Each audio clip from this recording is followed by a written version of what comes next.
peut pas faire face à ses obligations. Donc c'est la bonne solution pour trouver probablement une solution pérenne et durable. Nous, ce qui nous importe, c'est quoi? C'est de sauver l'activité à Marseille, à la fois du fret et à la fois des passagers, pour la Corse et pour le Maghreb. Et ce qui nous importe derrière, c'est d'avoir une solution définitive avec un repreneur qui soit fiable dans le temps et qui permette à une solution d'être vraiment efficace, définitive, pérenne et qu'on ne revienne pas tous les 5 ans ou tous les 4 ans sur le sujet de la SNCF. Ça implique donc effectivement d'adapter aux besoins réels de l'entreprise la situation, donc les bateaux, le personnel et autres, et ça implique de fonctionner avec des conditions économiques normales, pas forcément des conditions en dehors de la réalité, parce que sinon on ne s'en sortira jamais.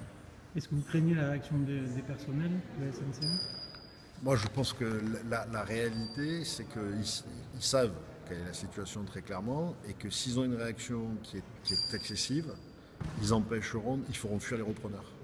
Donc ils empêcheront de trouver une solution pérenne pour une partie d'entre eux, évidemment. Et pour le territoire, puisque derrière, c'est aussi les sous-traitances, c'est aussi l'activité portuaire, c'est aussi toute l'activité.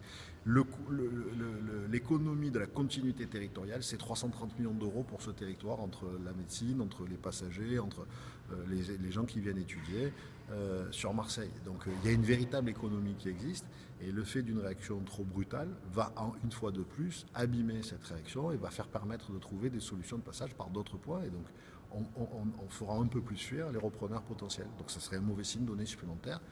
Après, qu'ils se mettent en grève à l'intérieur de l'entreprise et que l'entreprise soit bloquée, ça peut paraître logique. Enfin, en tout cas, ça paraît probable. Logique, j'en sais rien, non, mais probable.